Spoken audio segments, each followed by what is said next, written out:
Del apóstol Pablo a los Efesios, en el capítulo 4, versos del 17 al 32. Efesios capítulo 4, versículos del 17 al 32. Continuando por nuestra serie de mensajes basados en la epístola del apóstol Pablo a los Efesios, hoy le hemos titulado al mensaje de la siguiente manera: la vida renovada en Cristo. La vida renovada en Cristo. Y dice así la palabra del Señor, en el nombre del Padre, del Hijo y del Espíritu Santo. Amén. Esto pues digo y requiero en el Señor, que ya no andéis como los otros gentiles que andan en la vanidad de su mente, teniendo el entendimiento entenebrecido, ajenos de la vida de Dios, por la ignorancia que en ellos hay, por la dureza de su corazón, los cuales, después que perdieron toda sensibilidad, se entregaron a la lascivia para cometer con avidez toda clase de impureza. Mas vosotros no habéis aprendido hacia Cristo, si en verdad le habéis oído y habéis sido por él enseñados conforme a la verdad que está en Jesús. En cuanto a la pasada manera de vivir, despojaos del viejo hombre que está viciado conforme a los deseos engañosos, y renovaos en el espíritu de vuestra mente, y vestíos del nuevo hombre, creado según Dios, en la justicia y santidad de la verdad. Por lo cual, desechando la mentira, hablad verdad cada uno con su prójimo, porque somos miembros los unos de los otros.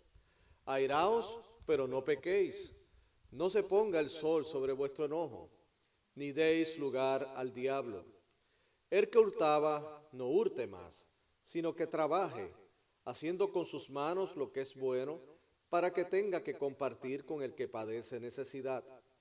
Ninguna palabra corrompida salga de vuestra boca, sino la que sea buena para la necesaria edificación, a fin de dar gracia a los oyentes. Y no contristéis al Espíritu Santo de Dios, con el cual fuisteis sellados para el día de la redención. Quítense de vosotros toda amargura, enojo, ira, gritería y maledicencia y toda malicia. Antes, sed benignos unos con otros, misericordiosos, perdonándoos unos a otros, como Dios también os perdonó a vosotros en Cristo. Pueden sentarse, amados hermanos. Siendo propio del estilo del apóstol Pablo al escribir en sus epístolas, pudimos apreciar en la epístola a los Efesios que los primeros capítulos el apóstol Pablo hizo una exposición teológica acerca de lo que nosotros llamamos como los tesoros espirituales en Cristo.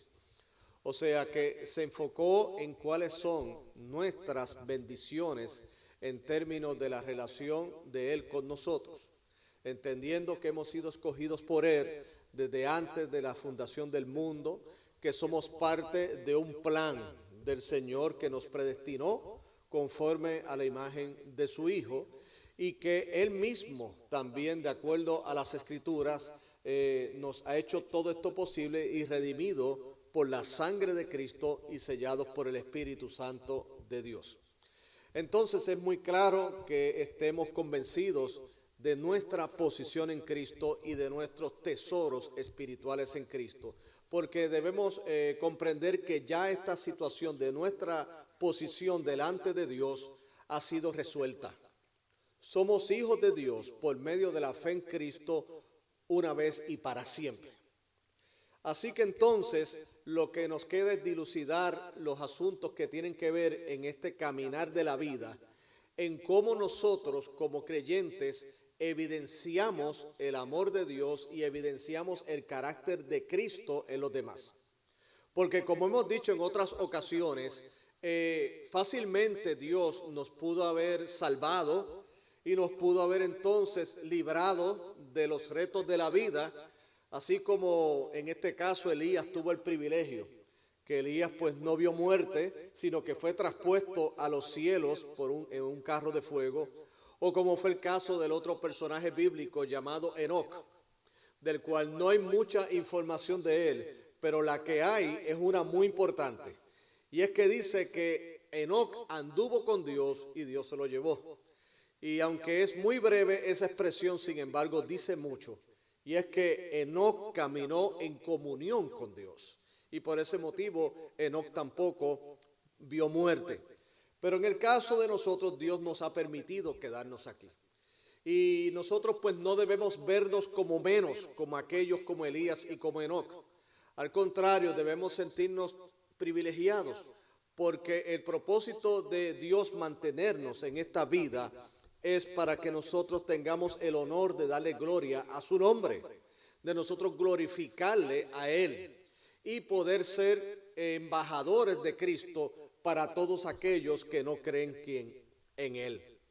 Así que estas secciones que vamos hoy a iniciar de la Epístola a los Efesios tienen que ver con lo práctico.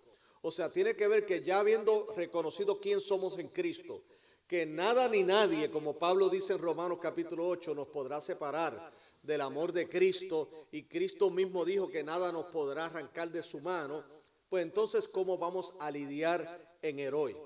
Y este mensaje le hemos titulado precisamente de esta manera, que es la vida renovada en Cristo. ¿Cómo yo manifiesto esa vida renovada en Cristo? Porque Cristo nos salva de la condenación del pecado. Cristo nos salva de ese destino que tristemente nos había dejado Adán por causa de su desobediencia, y que por la obediencia de Cristo Jesús nos ha llevado a esta nueva vida. Pero entonces, ahora como nosotros entendemos que no solamente nos quitó de la condenación, sino que también nos transforma.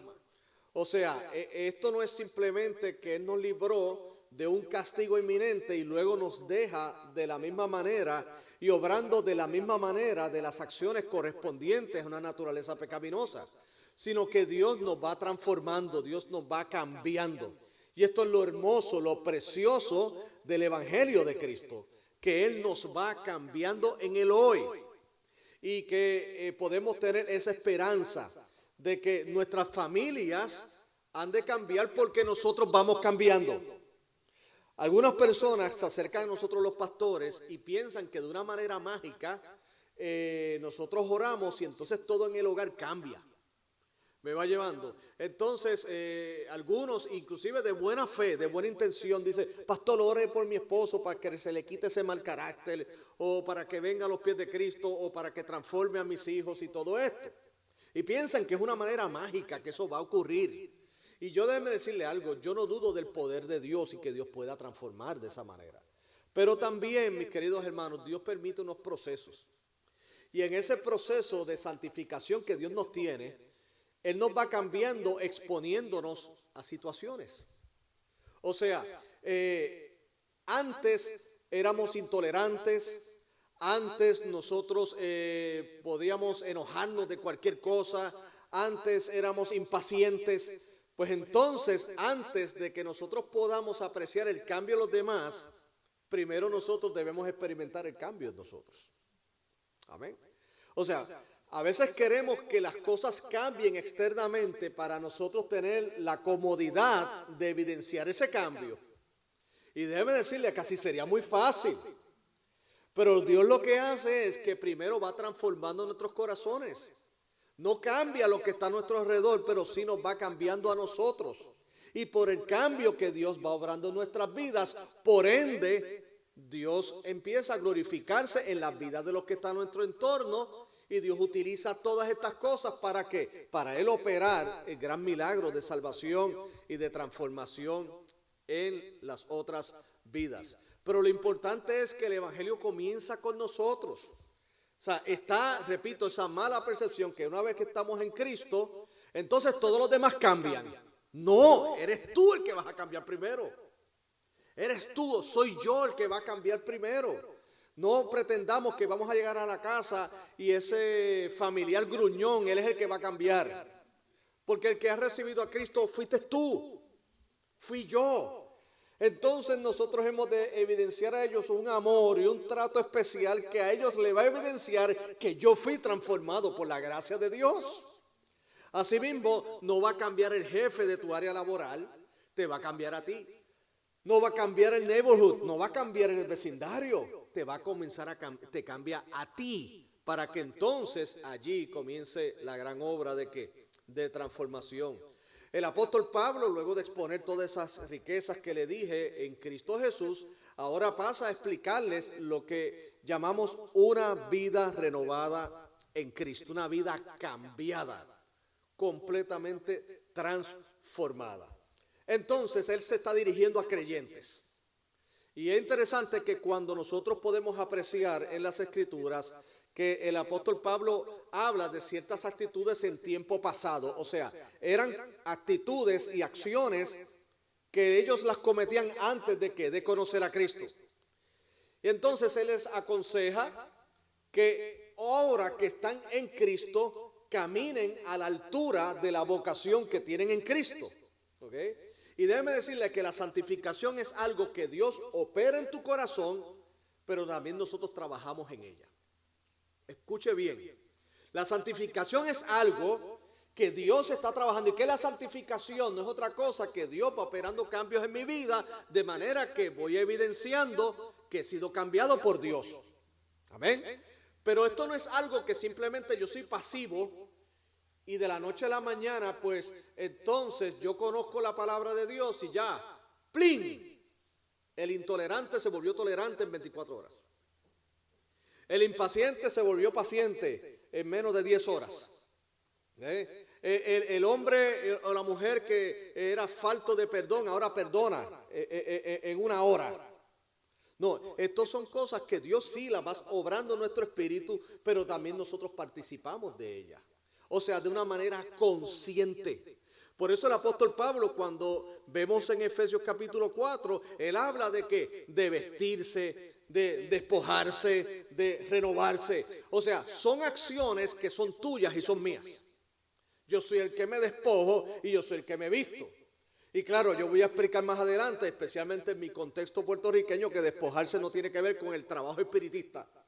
Porque en mi cultura, cuando alguien dice, mira, yo visité a tal persona y me hizo un despojo, lo que se habla es acerca de haber tenido una sesión espírita donde le hicieron una especie de ritual, ya sea con hierbas o con cocos o cosas, y entonces esa persona salió de ese lugar limpio de toda malicia.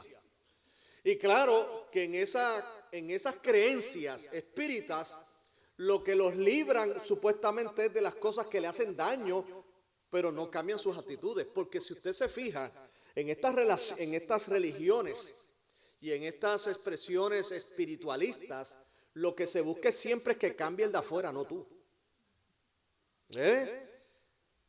Yo no soy un experto espiritista. De hecho, yo estuve sin Cristo, pero yo no estaba en eso. Ahora, no quiere decir que porque yo no haya estado en eso no estaba tan perdido como el que lo está, ¿ok? Pero sí conozco por nuestra cultura, porque teníamos un vecino, teníamos un familiar, teníamos un amigo, y lo que me cuentan siempre es, visité al espiritista para que mi esposo los viernes se quedara en casa. Sí. Entonces yo como niño le preguntaba, ¿y cómo lo lograba? Y me decía, no, ella venía y, por ejemplo, una de las cosas que hacían, supuestamente le ponían el nombre de él o una tela de una de sus ropas y lo ponían en una botella con agua con sal y lo congelaba. Y lo congelaba. Y lo ponía allí y entonces decía, no, él va a estar frisado. El viernes no le van a dar deseos de salir. Le va a dar un dolor de estómago, le va a dar algo, lo que sea. Otros venían en busca de compañía, o sea, no tenían una novia, no tenían un novio, entonces le hacían una especie de trabajo con unas hierbas, con una foto de la persona que quieren. Entonces el asunto es que lo involucraba con unos rituales. Entonces decía, no te preocupes que ya esa persona, una vez que tú salgas de ahí, está enamorado de ti. Entonces, si usted se fija, la gente está dispuesta a pagar para manipular lo que ocurre fuera de ellos. O sea, ellos pagan para controlar la vida y que la vida corra a su favor. El evangelio es que Dios te transforma a ti, Dios me transforma a mí, y entonces, y solo entonces me hace anhelar lo que es de Dios y poder sobrellevar lo que está en mi alrededor. Y sí oro para que Dios transforme mi vida y transforme la vida de los demás, pero de ninguna manera es para cumplir mis antojos y mi agenda, sino para que Dios sea ¿qué? Glorificado. Aquí no trabajamos para controlar las cosas a nuestro favor, sino que trabajamos para que las cosas obren para la gloria de Dios. Entonces, aquí el apóstol Pablo está hablando de nosotros. Miren, interesante, o sea, ¿qué nosotros evidenciamos o cómo nos podemos distinguir de ser esa persona renovada en Cristo Jesús? Porque hay unas evidencias de esa renovación. No hay tal cosa como una persona que diga que está en Cristo y sin embargo no anhela la santificación. No puede haber tal cosa como una persona que diga está en Cristo y no comienza a aborrecer lo que a Dios le aborrece. No hay tal cosa como una persona que diga que está en Cristo y sin embargo simpatiza más con las obras de las tinieblas que de la luz. Porque entonces, si es así, debemos seguir el consejo paulino que dice en Corintios que examinaos si vosotros estáis en la fe. O sea, examínate. Porque el Señor te libra de la condenación, pero cambia tu corazón. Y va transformándolo de manera que va mostrando el carácter de Cristo. De acuerdo al pasaje, una vida renovada en Cristo, primeramente se distingue por su caminar. Escuche bien, una vida renovada en Cristo se distingue por su caminar. Dice la Biblia en el capítulo 4, verso 17 de Efesios, dice, esto pues digo y requiero en el Señor, que ya no andéis como los otros gentiles que andan en vanidad de su mente, teniendo el entendimiento entenebrecido, ajenos de la vida de Dios, por la ignorancia que en ellos hay, por la dureza de su corazón. El apóstol Pablo utiliza muchas veces la palabra caminar. Y caminar en términos bíblicos tiene que ver con estilo de vida. Tiene que ver con la vida misma. No es en estilo de caminar en términos de que si caminas de una manera o de la otra, en términos de postura, no. Sino caminar tiene que ver con la vida, cómo tú te conduces en la vida.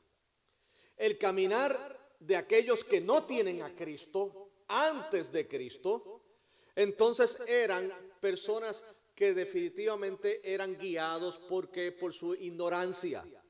Eran dirigidos por un corazón que desconocía completamente acerca de la voluntad de Dios, y no solamente que desconocían la voluntad de Dios, es que no querían conocerla.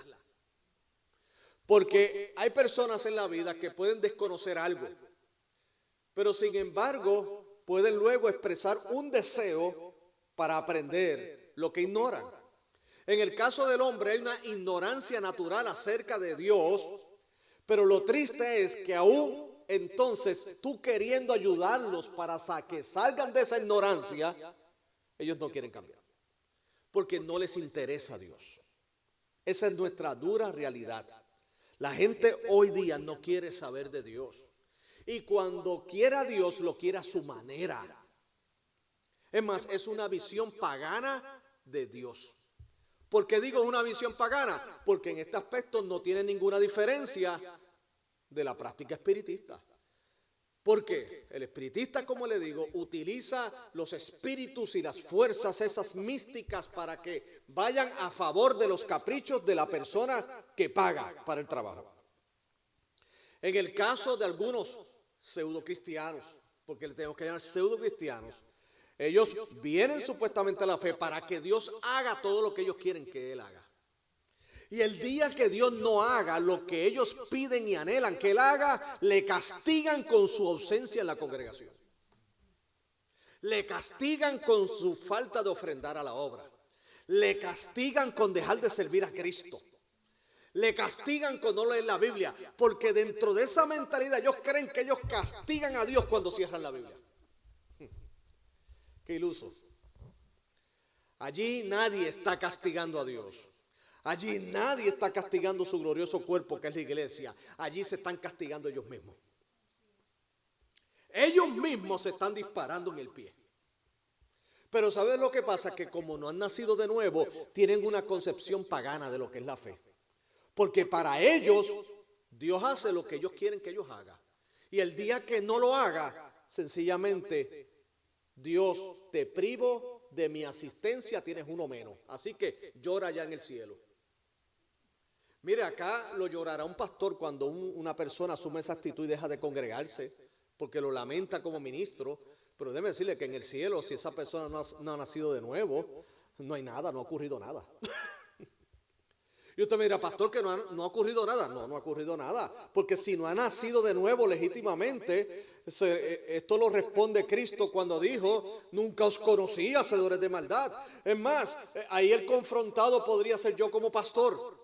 Que Dios diga, tú bautizaste una cabra, nunca fue oveja. Oye, Carlos, ¿qué pasó allí? Carlos, ¿se te pasó como pastor? Porque yo digo, Señor, fulano dejó de venir a la iglesia, no quiere saber de ti, inclusive ahora dice que no cree en ti. Y el Señor dice, pues es que yo no sé de quién tú me hablas. Yo, Señor, de fulano de tal país, que vive en tal lugar. Luego que decía y profesó una fe pública, repitió una oración en un servicio y hasta dijo que era cristiano y ahora abandonó la fe. Carlos, pero es que yo en el libro mío de la vida no existe nadie así. Pero Señor, en el mío sí. Ah, pues tú tienes un problema, Carlos. ¿Cómo es eso? Que tú no disipulas a la gente ni entiendes si realmente has hecho una profesión de fe pública. Oye, mi lista en los cielos está muy clara y perfecta. Revisa la tuya allá abajo. Revisa la tuya de la membresía. Porque una persona definitivamente que conoce a Cristo entiende su señorío. Usted sabe algo. Cuando una persona, todos los personajes bíblicos, cuando tuvieron un encuentro personal con Dios, nunca tuvieron la reacción o el pensamiento de decir, Señor, yo quiero que tú hagas esto, aquello y lo otro. No, cada uno de ellos dijo, Señor, ¿qué tú quieres que yo haga? ¿Por qué? Porque cuando tú tienes un encuentro real con Dios, tú entiendes que el que manda es Él. Y tú y yo, nuestro lugar es como siervos obedientes a Él. Entonces, como siervos obedientes a Él, una vida renovada en Cristo se distingue por su caminar. O sea, ¿cómo camina una persona renovada en Cristo? Primeramente, no camina en vanidad. Dice aquí en la Escritura, dice en el verso 19, los cuales después que perdieron toda sensibilidad se entregaron a la lascivia para cometer con avidez toda clase de impureza, mas vosotros no habéis aprendido así que a Cristo. Entonces, más adelante, básicamente el apóstol Pablo expone que aquellos que no están en Cristo caminan de acuerdo a la vanidad de su mente, de su corazón. O sea, una persona, un creyente renovado en Cristo se distingue por su caminar porque no camina en vanidad. Segundo, no camina de acuerdo al texto y a la descripción que hace el apóstol Pablo, no camina de manera que insensible en cuanto a su relación con Dios. Dice en el verso 19, refiriéndose a aquellos gentiles, o sea, que no han conocido del Señor, que son personas que perdieron toda sensibilidad, que se entregaron a la lascivia para cometer con avidez toda clase de impureza. Entonces, si lo llevamos al plano de lo que es un caminar en Cristo, o sea, se distingue por su caminar, no camina en vanidad. Y usted sabe lo que es la vanidad de la vida. O sea, nuestras metas no pueden ser las metas del mundo.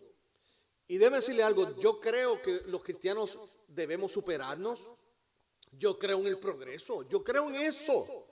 Yo no soy de la línea evangélica radical de muchos años, donde inclusive se le exhortaba a los jóvenes creyentes que ni estudiaran en la universidad. Nunca, no se les estimulaba a que ellos pudieran superarse y poner al servicio de la sociedad los talentos que Dios le había dado. Al contrario, si eras un profesional, no eras un vanidoso. Y sin embargo, hoy estamos pagando el precio de no tener personas profesionales en lugares importantes. Porque si tuviéramos creyentes en el aspecto jurídico, en el aspecto de las leyes, no tendríamos los problemas que estamos teniendo hoy. Pero ¿qué ocurrió? La iglesia le dejó los profesionales al diablo, se los dejó. La iglesia, y voy a decir algo bien contundente, y está grabado, la iglesia le entregó la universidad al diablo, y es así. Y debemos asumir nuestra responsabilidad. Nosotros fuimos los culpables. ¿Por qué? Porque le dijimos a estos muchachos, no estudien, no hagan nada, Cristo viene.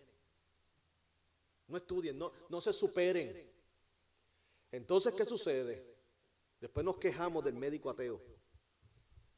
Nos quejamos del juez ateo, del abogado ateo. Nos quejamos del administrador y de los negociantes tramposos. Nos quejamos, Nos quejamos de que no hay integridad ni ética. Pero claro, ¿cómo la van a tener si no tienen a Cristo? Entonces, nosotros los creyentes debemos aspirar a aquellos, y yo exhorto a los que son jóvenes y tienen la oportunidad de estudiar, y sea ya policía, sea carpintero, sea abogado, sea médico, sea ingeniero, sea arquitecto, sea lo que sea, pero séalo para la gloria de Dios, entendiendo que su vocación no es lo que lo hace usted grande, sino que lo que usted es por la gracia de Dios, y que lo que usted haga allí, inclusive económicamente, no es para levantar castillos en la tierra, sino al contrario, para añadir el reino de Dios en esta tierra, y para que podamos ayudar inclusive a los que están en necesidad y podamos ser de influencia. El que es renovado en Cristo puede ver su profesión como un don de Dios y su capacidad de desempeño para la gloria de Dios. Y no entra en la vanidad de la vida, ni tampoco se entrega a todo tipo de práctica deshonrosa. ¿Por qué? Porque no es insensible a lo que es de Dios. Mire, ¿por qué algunas personas, y de hecho hoy he tenido varias conversaciones sobre las situaciones mundiales, y cómo es posible que haya alguien que venga y desenfrenadamente, de una manera insensible, mate una familia completa, como ocurrió en el país de México? Pero esto no es algo que solamente ha pasado en México, ha pasado en mi país, ha pasado en muchos países. ¿Cómo alguien puede tomar una familia completa y matarla? A veces creo que hoy día hay más sensibilidad hacia las mascotas que hacia las personas. Y le voy a decir algo, soy a favor de las mascotas. Tengo 3 gatos, la gente lo sabe. Y bien cuidados que están esos 3. Están mejor que yo. ¿Okay? Están mejor que yo. Pero lo que le quiero decir es que ahora, si atropellan a un caballo en una carretera, la gente dice, ay, bendito.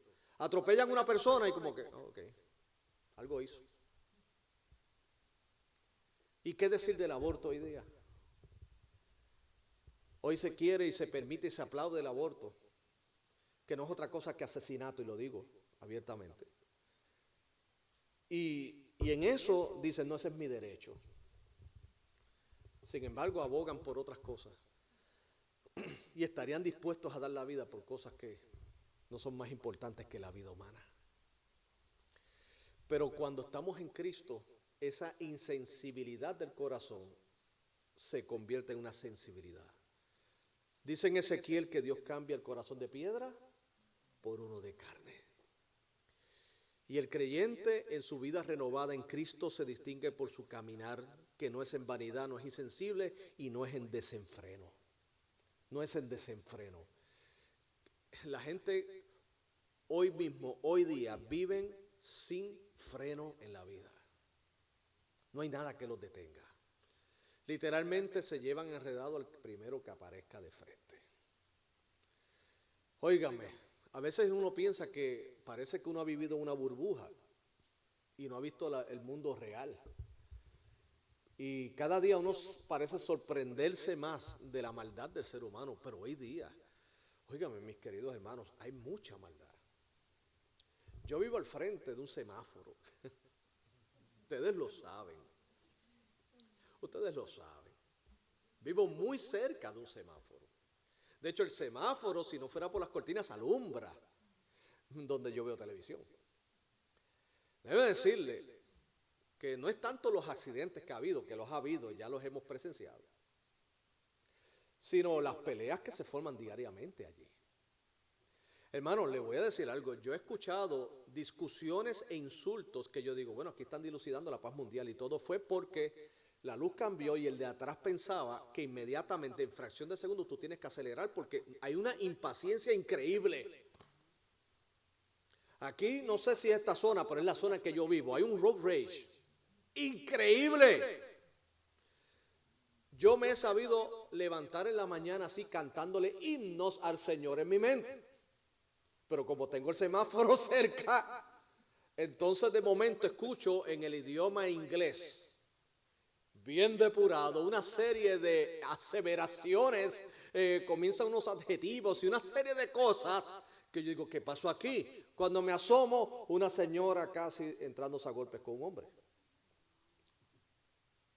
O un joven insultando a una dama. Y eso es continuo. Yo digo, oh my goodness. No hay respeto. La gente vive en una ansiedad, vive en una cuestión que no hay dignidad, no hay nada. Simplemente, hermano, eso puede desembocar en otras cosas más trágicas.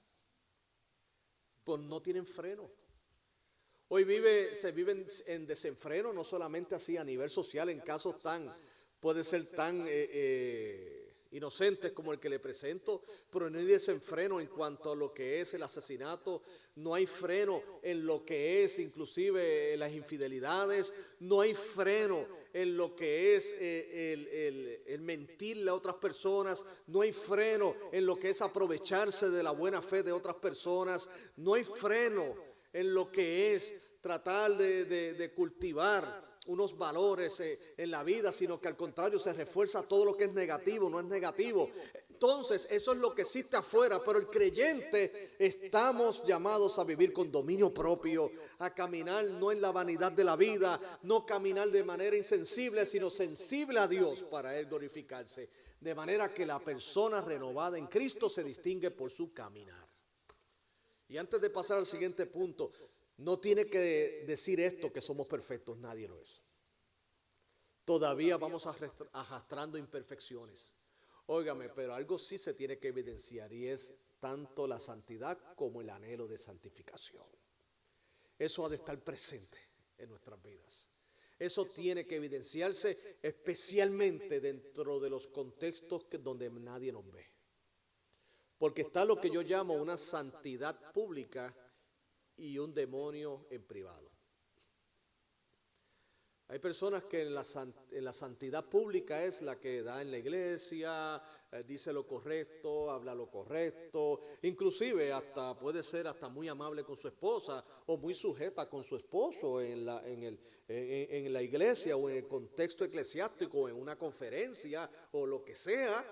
Entonces tú los ves y tú dices, wow, esa mujer que sujeta a su marido, ojalá y la mía fuera así. Digo, ese no es mi caso, por favor. ¿Okay? Entonces, o dice, míralo a él, oye, mira qué hombre caballeroso con su esposa. La verdad es que, wow, qué tremendo, ojalá y mi esposo fuera como él. Oye, entonces los hijos, en el contexto de conferencia de iglesia, Padre mío, no le dice Carlos, Padre mío. Habla en versión Reina Valera, Padre mío, puedo proceder a ir a acompañar a los jóvenes hacia ese lugar. Y entonces el padre le contesta también en versión Reina Valera, claro que usted puede, vaya y proceda y vaya y consuma los alimentos requeridos dados por el Señor. Pero recuerda, órale al Señor. Y él dice, gracias Padre. Y entonces todo, se ve todo tan bonito. Y usted llega a pensar, wow, a la verdad es que yo no sé si yo lo que tengo en mi casa es mi familia Pacheco o los Simpson, porque a la verdad es que eso no parece eso. Pero ¿sabe algo que ocurre? No son todos los casos, pero a veces es una pantalla. En la casa no está padre, procedo, ya viene esta molestar.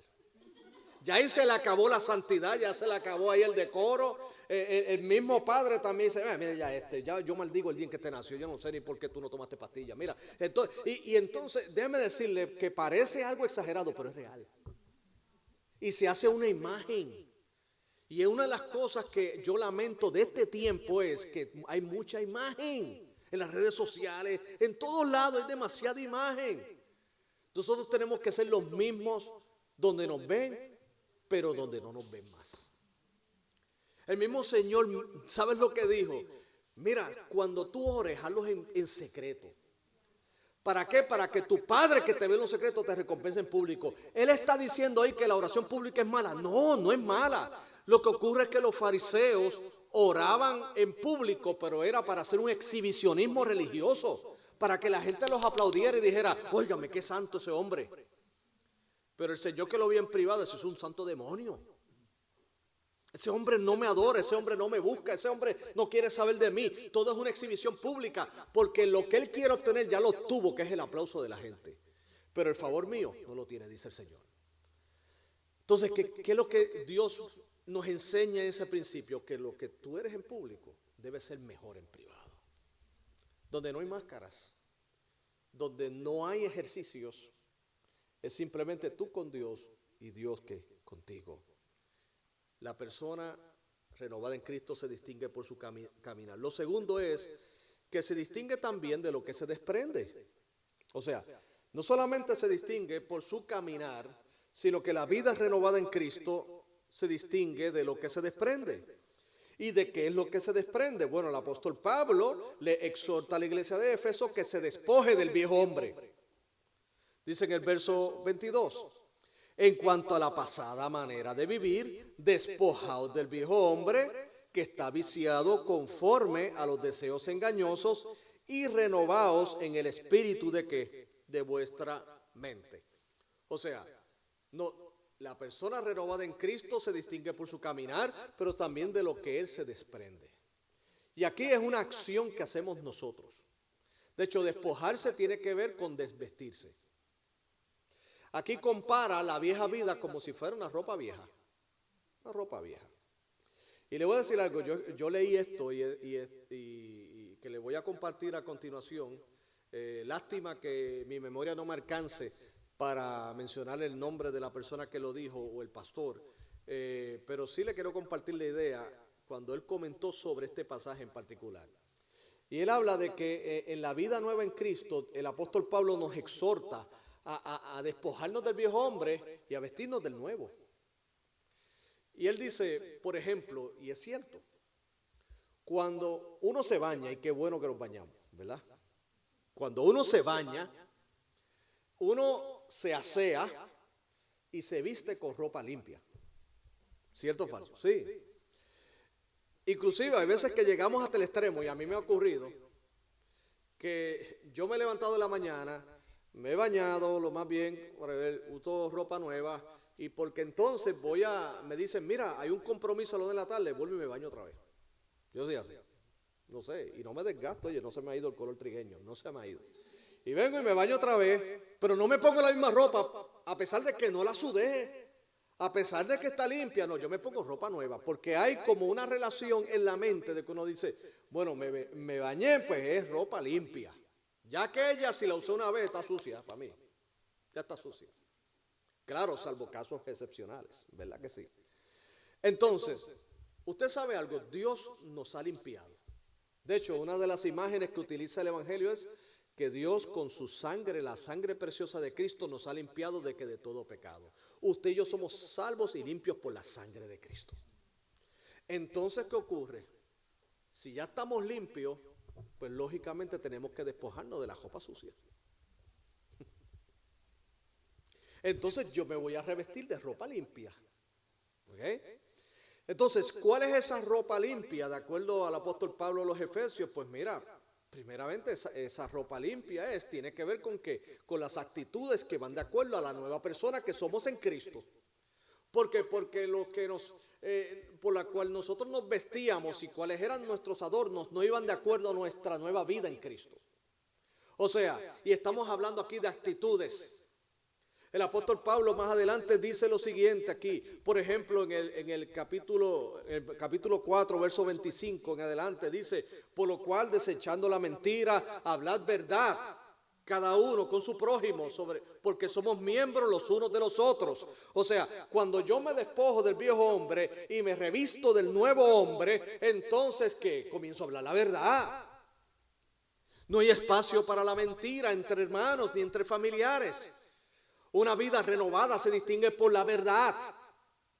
O sea, aquí no hay medias verdades porque una media verdad no existe. Ni tampoco existen mentiras piadosas. Eso no existe. Lo que existe es verdad o mentira. Y dice que nosotros posiblemente antes de Cristo, y digo posiblemente para ser un poquito considerado, pero estamos seguros que echamos mano de la mentira para salir de muchas situaciones. De muchas cosas. Especialmente en abril en los taxis. Sí. Para dar solamente una idea. Entonces, también de situaciones particulares, de relaciones interpersonales, tristemente mentimos. Pasó. Una vida renovada en Cristo ha dejado la mentira a un lado. Habla la verdad para edificar a los demás. También habla de airaos, pero no pequéis, no se ponga el sol sobre vuestro enojo. Está hablando de que nosotros como seres humanos tenemos unas reacciones propias de nuestra humanidad. Si nos indignamos, hay cosas que nos molestan, mis queridos hermanos. ¿Cuántas veces yo no he escuchado esta excusa de los hijos de las tinieblas cuando dicen, pero si tú eres un hijo de Dios, ¿por qué tú te molestas? Oye, porque soy humano y la injusticia me indigna. Óigame, uno se indigna cuando yo veo que hay unos atropellos contra personas que están desventajadas. Uno se indigna. Cuando uno ve unas injusticias donde despiden laboralmente a personas porque simplemente les caen mal, uno se indigna. Uno se indigna como está ocurriendo en mi país, no sé en el suyo, donde se le otorgan contratos y trabajos especiales y bien remunerados a los amigos y los hijos de los legisladores y los políticos. Eso a mí me indigna. Porque en mi sociedad dice en Puerto Rico, no estudia, porque eso paga dividendos, eso te va a abrir puertas. ¿Y sabes qué es lo que está pasando? Eso es falso, no está pasando en mi país, no sé en el tuyo.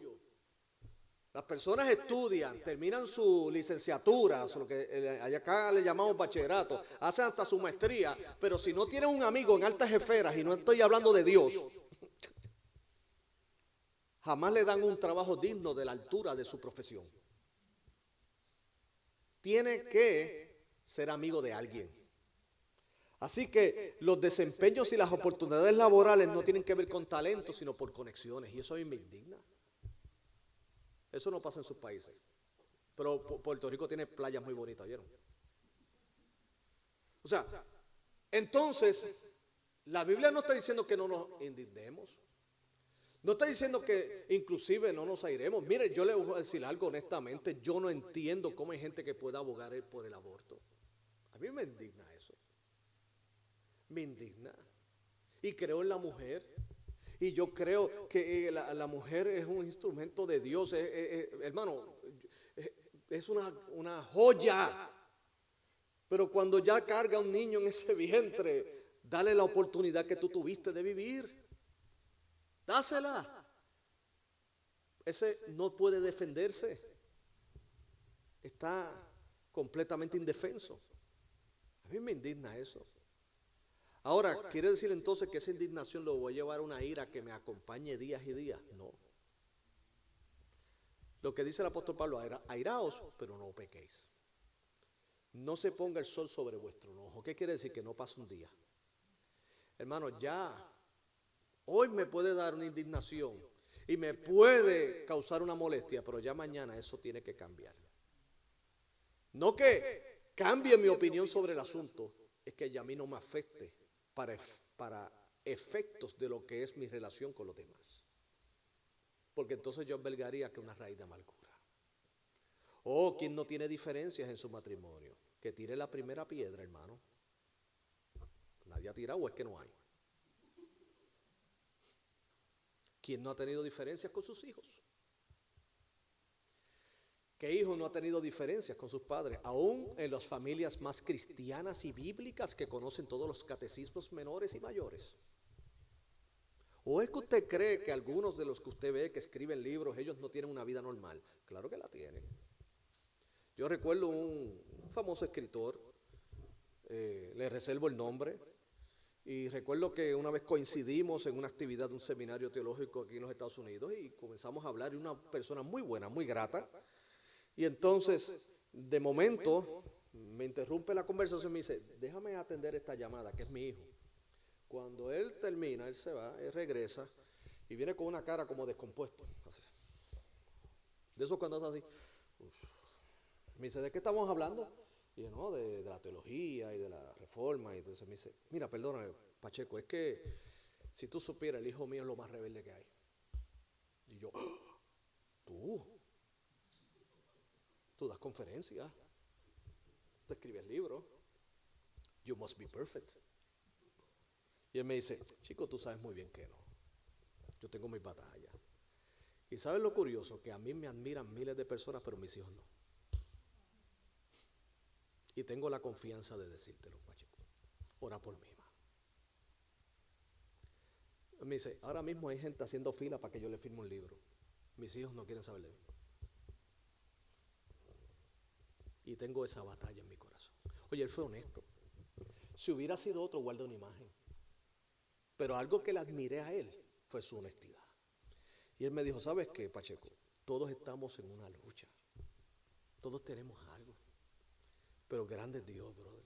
Grande es Dios. Bendito sea su nombre. Y todos tenemos una situación que lidiar en nuestra vida. Pero Dios va trabajando con ello. Así que el creyente en su camino de vida renovada en Cristo se distingue por su caminar, se distingue de lo que se desprende. Airaos, pero no pequéis, no se ponga el sol sobre qué, sobre vuestro enojo. Todos nos podemos airar, pero lo importante es que no pase de un día, ¿oyó? Porque si pasa de un día se convierte en raíz de amargura. En raíz de amargura. Vamos a decirle esto a modo de chiste antes de pasar por lo siguiente, y es que recuerdo un predicador cuando yo era un adolescente, y el predicador pues no conocía mucho esto de hermenéutica, de interpretación bíblica, de estas cosas, y recuerdo que estaba predicando sobre este texto y dijo, que no se ponga el sol sobre vuestro enojo. ¿Usted sabe lo que quiere decir eso, hermano? Que cuando usted tiene coraje e ira, no tome sol afuera. Porque si se le pone el sol sobre su enojo, le va a dar más coraje. Usted vaya hacia la sombra. Usted vaya a un lugar donde no haya luz. Nos miramos. Yo para ese tiempo no tenía conocimientos teológicos como hoy, pero sí tenía algo que se llama sentido común. Yo dije, eso no es verdad. Él dijo que el mandato tenía que ver con que no te diera el sol en la cara. Pero ahí lo que tiene que ver es que no pase un día. Que no pase un día. Especialmente los matrimonios. ¿Verdad que sí? No puede pasar un día. Hay que arreglar eso antes de que se acabe el día. Entre hermanos en la fe, hay que cambiar eso antes que se acabe el día. Entre nuestras relaciones con los demás, mientras dependa de nosotros, estar en paz ¿con quién? Con todos. Y lo tercero es que no solamente se distingue por su caminar, no solamente se distingue de lo que se desprende, sino que viene lo lógico, si se despoja de algo es porque va a vestirse de algo. Y en este caso se distingue de lo que se reviste. ¿Y de qué se reviste? Del nuevo hombre. Dice, y vestidos del nuevo hombre creado según Dios en la justicia y santidad de la verdad. Ese nuevo hombre pues se caracteriza porque no le da lugar al diablo. ¿Qué es no darle lugar al diablo, mis queridos hermanos? Es sencillamente, mire hermano, usted sabe lo que es no darle lugar al diablo. Es que si usted tiene una situación de incomodidad con un hermano, con su esposa, con su hijo, resuelve ese asunto y no deje que el diablo meta la pezuña ahí. No lo deje, porque el diablo es experto de hacer tormentas en vasos de agua. Sí. O sea, es experto en tomar situaciones que son de fácil solución y complicarlas y desencadenarlas hasta en una división. No le demos lugar al diablo. No, de ninguna manera. Y no solamente las relaciones interpersonales, sino nosotros mismos con nuestras luchas particulares, no le demos lugar al diablo, sino que sometamos todo nuestro pensamiento a la obediencia ¿a quién? A Cristo. Él dice, el que hurtaba, pues no hurte más, lógicamente, sino que trabajemos dignamente para poder tener nuestro pan e inclusive tener un poco más para compartir para los que tienen necesidad. El hombre y la mujer renovada en Cristo tiene un corazón generoso. No tiene un cangrejo en el bolsillo. Es generoso. Comparte lo que tiene. Quiere ayudar. ¿Por qué? Porque es parte de la naturaleza nueva que es en Cristo Jesús. ¿Cómo era Jesucristo? Jesucristo era generoso, desprendido, buscando el bien de los demás. Así esto es algo que no solamente se enseña, esto es algo que se vive, que sencillamente surge de la nueva persona que somos en Cristo. Y dice más adelante que ninguna palabra corrompida salga de nuestra boca, sino que nosotros midamos las mismas de manera que seamos para edificar al cuerpo de Cristo. Óigame, si nosotros en nuestra mente tuviéramos presente continuamente que yo quiero edificarte, no destruirte, quiero animarte, no desanimarte. Óyeme, hay personas que dentro de una llamada confrontación lo que hace es que desaniman a la gente. Y ellos piensan que están dando instrucción ahí. La instrucción sí puede ser confrontativa en un momento dado, pero siempre termina con una exhortación y un ánimo. Porque tiene la misión de construir, no de destruir vidas. De construir y edificar. Dice que esa palabra sea buena para la necesaria edificación a fin de dar gracia a los oyentes. No contristéis al Espíritu Santo de Dios con el cual fuiste sellados para el día de la redención. Otras maneras, no hagamos cosas ni digamos cosas que contriten al Espíritu Santo que mora en nosotros. Ya que el Espíritu Santo nos ha sellado para el día de la redención. También nos dice que quítense de vosotros toda amargura, dice enojo, ira, gritería, maledicencia y toda malicia, y concluye, antes sed benignos unos con otros, misericordiosos, perdonándoos unos a otros, como también os perdonó, así también vosotros en Cristo. Y voy culminando con esto. Yo le aseguro que si esto se aplica, tal y como el apóstol Pablo, inspirado por el Espíritu Santo, habló a la iglesia de Éfeso, nuestras vidas no solamente han de glorificar a Dios, sino le aseguro que tendremos buenas relaciones tanto en la vida familiar como en lo que es la iglesia y la sociedad. ¿A quién no le gusta estar con una persona que no es gritón? A mí. ¿A quién no le gusta estar con alguien? Mire, usted debe decirle que la amargura es más contagiante que la alegría.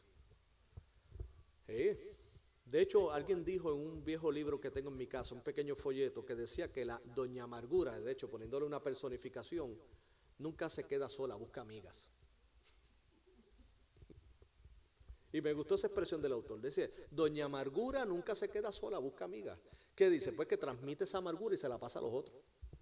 Y aquel que estaba lo más tranquilo, doña amargura, le pasa su amargura y lo contaminó. Entonces eso viene a ser peor que el virus del flu. Porque entonces ya se amargó por y va a amargar a otro. Y aquel estaba lo más feliz y contento, pero le pegó su amargura. Y entonces cuando tú te vienes a dar cuenta, hay toda una familia completa amargada y nadie sabe ni por qué. Están enojados unos con los otros. Y cuando sinceramente se ponen a analizar, ¿y qué fue lo que pasó? Oye, no sé. ¿Y por qué yo estoy amargado? A veces llegas de tu trabajo amargado y transmites esa amargura a tu hogar cuando fue alguien en el trabajo que te amargó porque está amargado él. Nosotros los creyentes, mis queridos hermanos, debemos evitar todo ese tipo de cosas. Debemos evitar ese enojo, la ira, la maldicencia y toda malicia. Ser benignos, buenos unos con los otros, misericordiosos. Y recordar que así como Cristo nos perdonó, así también debemos que nosotros perdonar. Y termino con esto, mis queridos hermanos. Los últimos sucesos en nuestra familia, ¿verdad? Con lo que ocurrió con mi familiar.